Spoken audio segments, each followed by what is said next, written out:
Bismillahirrahmanirrahim. Assalamualaikum warahmatullahi wabarakatuh.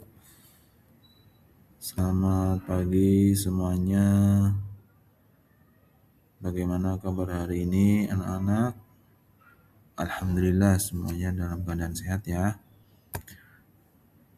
Sebelum kita mulai pembelajaran seperti biasa, mari kita awali dengan doa bersama. A'udzu billahi minasyaitonir rajim. Bismillahirrahmanirrahim. Raditu billahi rabba wa bil islami dina wa bi Muhammadin nabiyya wa rasula.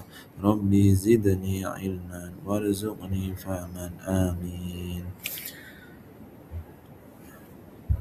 Anak-anakku sekalian yang soleh dan solihah, kita akan melanjutkan pembahasan yang sudah kita pelajari, yaitu mengenai iman kepada qada dan qadar.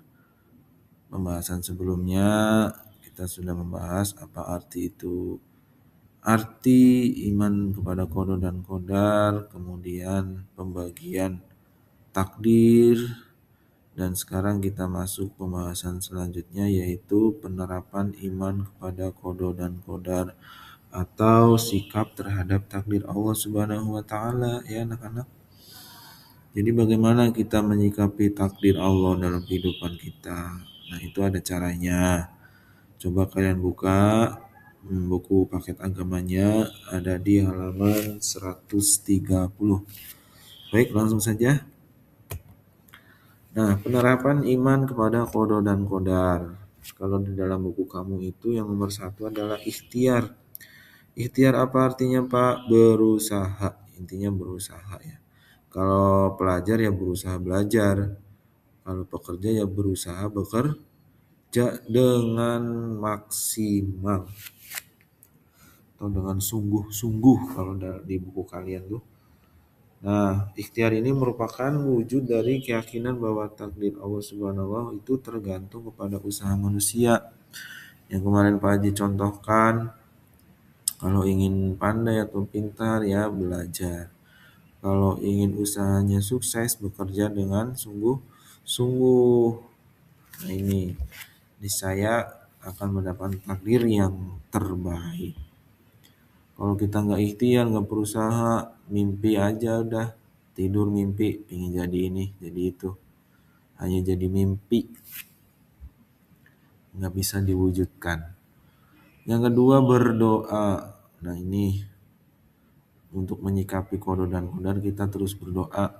Yang namanya manusia itu pasti punya harapan, benar nggak? Nah harapan ini harus kita barengi dengan doa, berharap kepada Allah, minta sama Allah. Tentunya dibarengi dengan apa? Ikhtiar. Jangan hanya doa tapi ikhtiarnya enggak. Itu sama aja dengan nimba air tapi embernya bolong. Jadi airnya itu habis juga, nggak dapat air jadinya. Paham ya? Berdoa, jangan lupa mendoakan orang tua setelah sholat. Itu juga salah satu permintaan kita kepada Allah agar kita diberi kesehatan, diberi rezeki yang halal, rezeki yang barokah, umur yang panjang. Tuh, udah mintanya itu aja, nggak usah kebanyakan. Pengen jadi ini, jadi itu. Ya nggak apa-apa sih, cuman Allah udah tahu yang terbaik untuk kita. Tugas kita hanya berdoa, ikhtiar. Nah, kemudian yang ketiga, tawakal. Artinya apa Pak Haji? Menerima ketetapan Allah Subhanahu wa taala dengan hati yang ikhlas.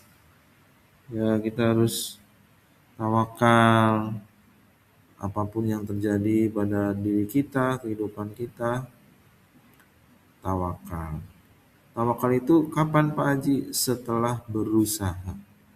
Setelah berusaha baru kita serahkan hasilnya kepada Allah Subhanahu wa taala.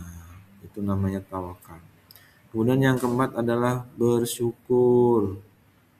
Dengan cara apa Pak Haji? Membaca alhamdulillah minimal. Alhamdulillah dapat rizki dari Allah melalui teman, misalkan ngasih apa. Nah, kemudian kita juga syukurnya dengan cara melakukan ketaatan. Jangan lupa sholat. Udah diberi kesehatan tapi lupa sholat. Udah diberi rizki sama Allah tapi lupa beribadah. Itu sama aja kita melupakan yang memberi. Diingat nih, dikasih apa, dikasih hadiah sama teman tapi lupa dulu siapa yang ngasih ya. Nah itu jangan sampai sudah Allah kasih rezeki tapi kita lupa bersyukur. Dan yang kelima, sabar dalam menghadapi ujian dan cobaan. Nah hidup di dunia ini harus sabar ya nak. Banyak ujian, banyak cobaan, kadang sakit, kadang susah. Nah itu kita harus sabar, semuanya pasti ada hikmahnya. Paham ya sampai di sini ya, lanjut.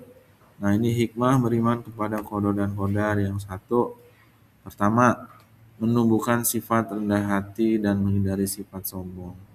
Iya, kita belum tahu kedepannya seperti apa, nasib kita seperti apa. Itu hanya Allah yang tahu, makanya kita jangan sombong. Kalau kita iman kepada qada dan qadar, kita nggak mungkin sombong.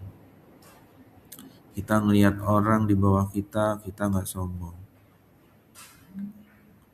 Yang kedua, melatih kesabaran. Ya, ini namanya hidup tadi ya, banyak cobaan, harus sabar. Yang ketiga, menumbuhkan sikap optimis dan mendorong untuk bekerja keras sebagai usaha untuk mendapatkan takdir yang terbaik.